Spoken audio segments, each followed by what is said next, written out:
In front of you are two physics engines rendering the same ragdoll, using the same specs, the same tools, and the same criteria. But watch this one. It's fluid. It bounces naturally. It reacts when something lands on it.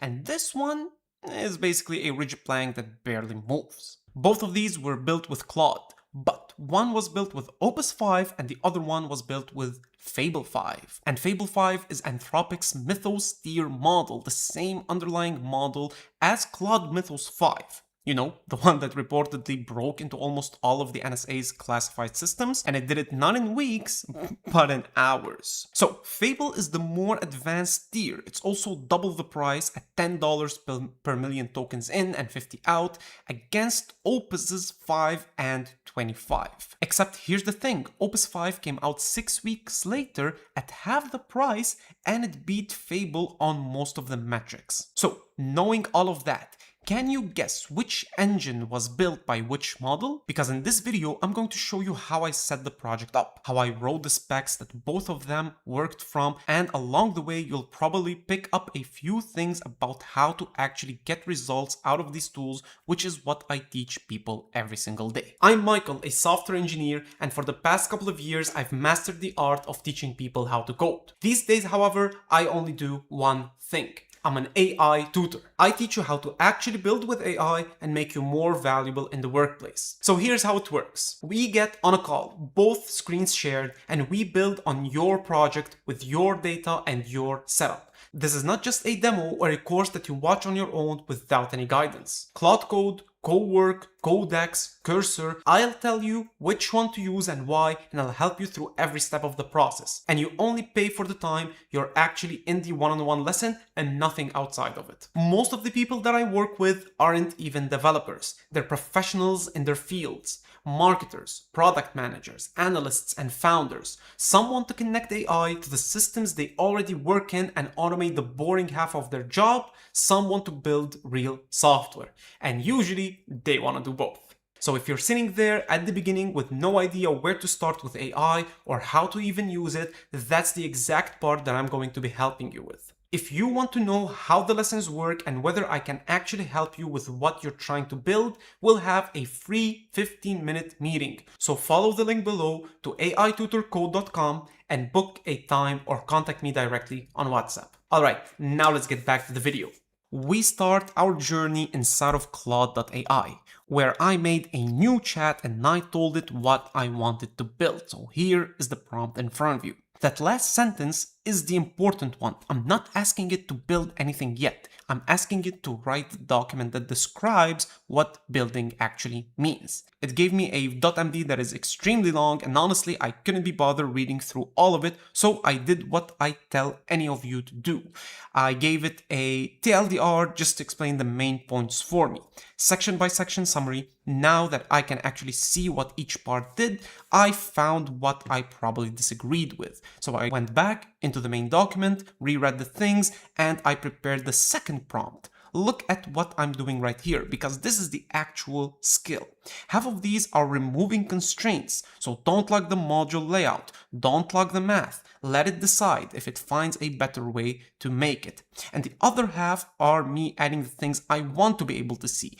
A dummy that I can drop objects onto, materials that aren't generic, rock, metal, flame, wraps, and adjustable frictions for each of these materials. And that is the balance, to be specific about the outcome that you want. In this case, I was very loose with the method because I wanted each model to decide what to do, and most people do it the other way around, and then wonder why the output is rigid and weird. And then finally, it gave me the following specs, which was 600 freaking lines. This one document is the only thing that either model is going to get and be able to work on. So I opened VS Code, made one folder, and I called it test. I dropped the specs files in, opened the terminal, launched Claude, picked Opus 5 on X high effort and gave it one prompt. read the specs, and start building.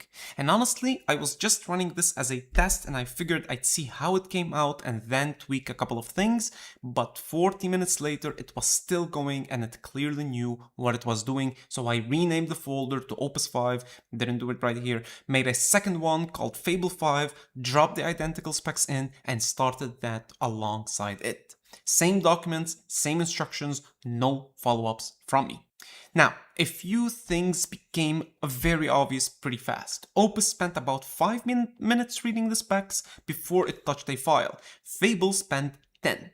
10 minutes, not writing, not creating folders, just reading the spec file. And at first, I genuinely thought that something had glitched and I needed to restart Fable, but it hadn't.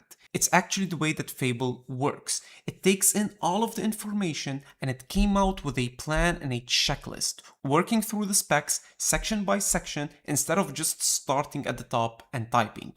At that moment, it was clear that this is going to take a lot longer than I expected, so I left them both running and I went to the gym.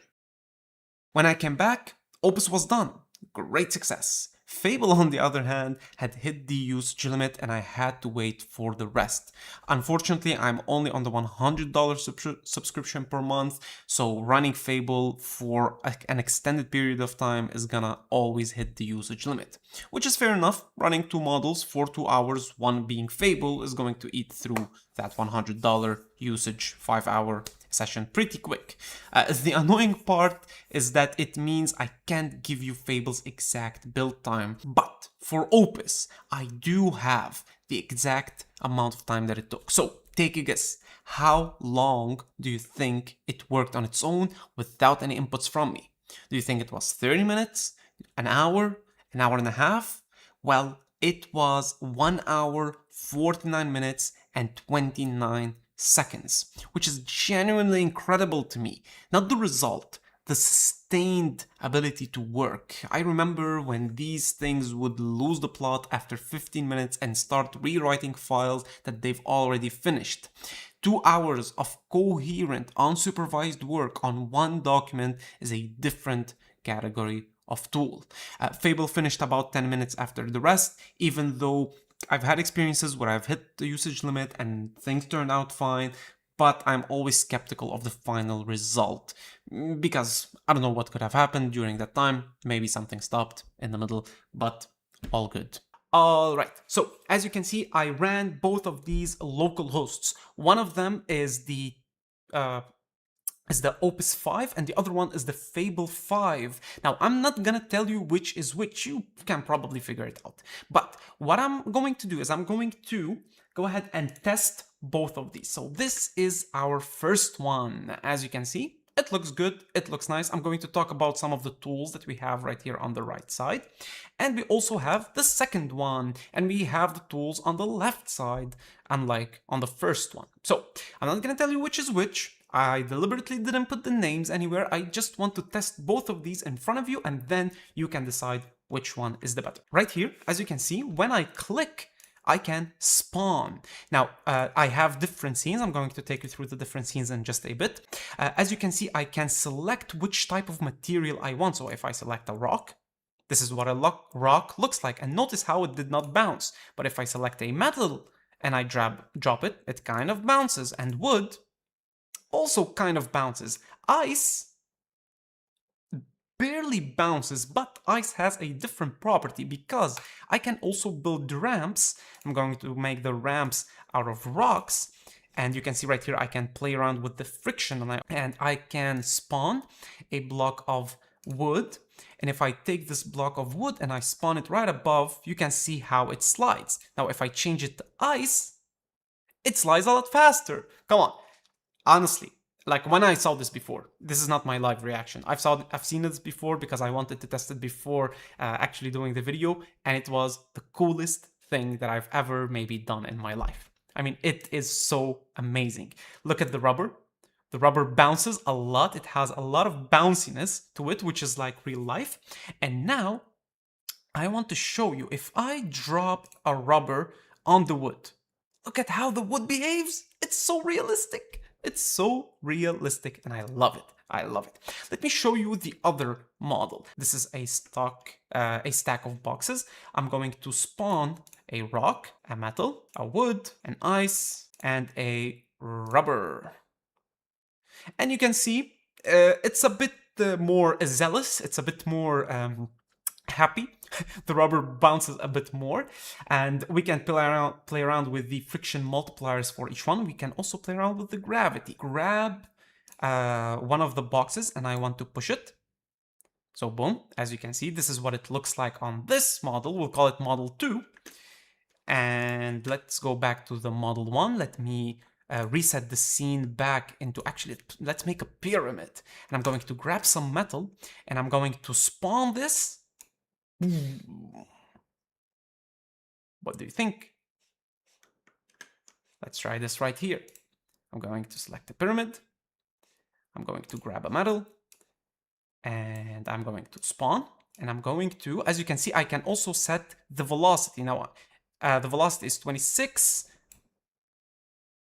Which one did you like more? And let's look at the dummy drop. This is the dummy drop for the first one.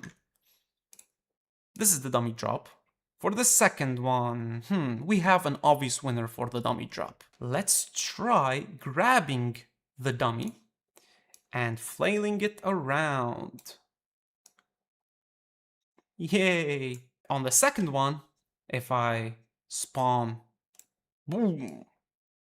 So as you can see, he is a lot stiffer in the second model and I can barely move him. He's contracted right here, and as you can see, I cannot just let him stop. I would definitely say that the dummy of the second one is the first one. This is the first one, is a lot better. I tried my best to put them side by side, and now I don't know, let's go ahead and add a pyramid and add a pyramid. And oh my god, because of the wood multiplier, this is falling apart. And let me take a rubber and let me increase the size and let me drag it and smash. Okay, smash. And then I'll take the rubber, I'll drag it. As you can see, I feel like this should be on the other side, and smash. Which one is better? In my opinion, the one on the left is better. It wins with the overall physics, with the overall everything. 0G. Look at this. I can put 0 gravity and I can put 0G right here as well. And to be honest with you, even though the one on the right, the model on the right did a fantastic job, it looks amazing, it works great, I just feel that the one, let's do a stress test. As you can see right here, both are really good, but in my opinion, the one on the left just has a bit of an edge. Sorry, the one on the left. So, are you ready for the reveal? The one on the left, and you probably, most of you have already inferred because of the local host names that I gave you in the beginning, the one on the left side is the Opus 5, and the one on the right is the Fable 5. Congratulations to Opus for doing it on a much longer time scale, but also using substantially more tokens. Unfortunately, I couldn't track how many tokens each one of them used because of my usage limit being hit, so I couldn't really detect. Maybe Fable 5 didn't do as good of a job because it had to reset its work, but I doubt that. At the end of the day, I think it's just the nature of these models. Opus is made for getting stuff done, while Fable is more about finding and getting a huge amount of context for research and then putting it all together and then answering certain questions. All right, so I hope you're happy with the results as much as I am. Alright, so that is the end of our little adventure. I hope you enjoyed the video. If you have, please make sure to leave me a like, because it took me so much time to edit this video, and like making the project and working on the project took so much time, so much tokens, so many tokens as well. So I would really appreciate a like. Also, in the comments below, please tell me which model you think did a better job at making the physics engine. I would love to have a discussion about it and hear your opinions, and also tell me which project you'd like to see me work on next. Also, don't forget to check the links below about everything that I do. I'm an AI tutor and I would love to have you as a student to help you conquer the upcoming age of AI. All right, thank you so much for watching. Here's a couple of videos that you can watch on projects that I honestly haven't made yet, but will be definitely working on in the future. This is a long-term thing, so if you're interested in seeing how these projects are made and seeing the capabilities of the latest models, subscribe to the channel. All right, thank you.